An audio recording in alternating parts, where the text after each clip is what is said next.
Di sebuah rumah kecil yang sederhana, tinggal seorang pria bersama istrinya dan seorang putra kecil mereka. Pria itu dikenal sebagai seseorang yang pandai bicara, tetapi di balik tutur katanya yang manis, tersembunyi kebiasaan buruk yang membuat orang-orang di sekitarnya kecewa. Ia adalah seorang pembohong ulung. Pria itu selalu menceritakan hal-hal besar yang katanya telah ia capai. Kepada tetangganya, ia mengaku memiliki usaha sukses di kota lain, padahal ia hanya bekerja serabutan. Kepada teman-temannya, ia bercerita pernah kuliah di luar negeri, meski kenyataannya ia bahkan tidak menyelesaikan sekolah menengah. Istrinya pun sering menjadi korban dari kebohongannya.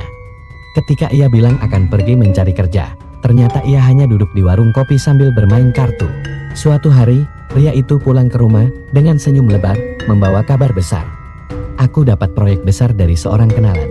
Bulan depan, kita bisa pindah ke rumah yang lebih besar, katanya dengan nada percaya diri. Istrinya, yang sudah terbiasa dengan janji-janji manis itu, hanya mengangguk tanpa berkata banyak. Namun di dalam hatinya, ia mulai lelah dengan semua omongan kosong. Tetapi kali ini, kebohongannya membawa masalah yang lebih besar. Untuk membuktikan ucapannya tentang proyek besar, ia meminjam uang dari berbagai tetangga dengan janji akan mengembalikannya dalam waktu sebulan. Ia mengatakan uang itu akan digunakan untuk membeli material dan membayar pekerja. Padahal sebenarnya ia menggunakannya untuk berjudi. Ia yakin bahwa keberuntungannya kali ini akan membawa pulang uang yang lebih besar. Namun keberuntungan tidak berpihak kepadanya. Dalam satu malam, seluruh uang pinjaman itu habis. Pria itu yang panik mulai mencari-cari alasan baru. Ia bahkan mengarang cerita bahwa uangnya dicuri di perjalanan pulang. Tetangganya yang awalnya percaya kepadanya mulai curiga. Hari demi hari berlalu, dan tekanan mulai dirasakan. Tetangga-tetangga yang meminjamkan uang mulai datang menagih. Namun ia selalu punya alasan untuk menunda. Ia berkata bahwa pembayaran proyeknya tertunda atau bahwa ia sedang menunggu kiriman uang dari kota lain. Tetapi kebohongannya mulai terkuak.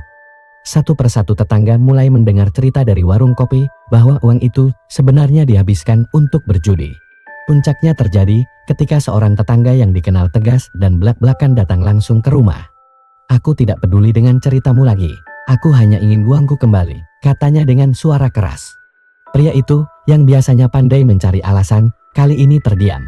Istrinya yang mendengar keributan itu akhirnya ikut keluar. Apa maksud semua ini? Tanyanya dengan nada tajam. Ia mencoba mengelak, tetapi akhirnya kebohongannya terbongkar. Ia mengakui semuanya di depan istrinya dan para tetangga yang berkumpul. Wajah istrinya memerah, bukan hanya karena malu, tetapi juga marah. Kamu membohongi semua orang, termasuk aku. Selama ini aku percaya bahwa kamu adalah suami yang bertanggung jawab, tapi ternyata aku salah. Kejadian itu menjadi pukulan besar baginya. Ia kehilangan kepercayaan dari istrinya, tetangganya, bahkan anak kecilnya yang mulai menyadari bahwa ayahnya sering berbohong. Ia mencoba meminta maaf, tetapi kata-kata saja tidak cukup. Tetangganya mulai menjauhinya, dan istrinya memutuskan untuk meninggalkannya sementara, membawa putra mereka untuk tinggal di rumah orang tuanya. Pria itu yang kini sendirian, mulai merasakan beratnya hidup tanpa dukungan. Ia harus bekerja keras untuk mengembalikan uang yang ia pinjam. Setiap hari ia berjalan jauh mencari pekerjaan, menerima upah sekecil apapun untuk melunasi hutang-hutangnya. Ia tidak lagi berbicara besar atau menceritakan hal-hal yang tidak nyata. Butuh waktu bertahun-tahun baginya untuk memperbaiki hidup. Ia akhirnya berhasil melunasi hutangnya satu persatu. Istrinya, yang awalnya kecewa berat, perlahan mulai melihat perubahan. Ia memberikan kesempatan kedua, tetapi dengan syarat bahwa pria itu tidak boleh lagi menyia-nyiakan kepercayaan orang lain. Kini, pria itu menjalani hidup dengan jujur dan sederhana. Ia sadar bahwa kebohongan, sekecil apapun, akan selalu berakhir buruk. Dari pengalaman pahitnya, ia belajar bahwa kejujuran adalah pondasi dari kepercayaan, dan tanpa itu, hidup hanya akan menjadi bayangan dari apa yang seharusnya.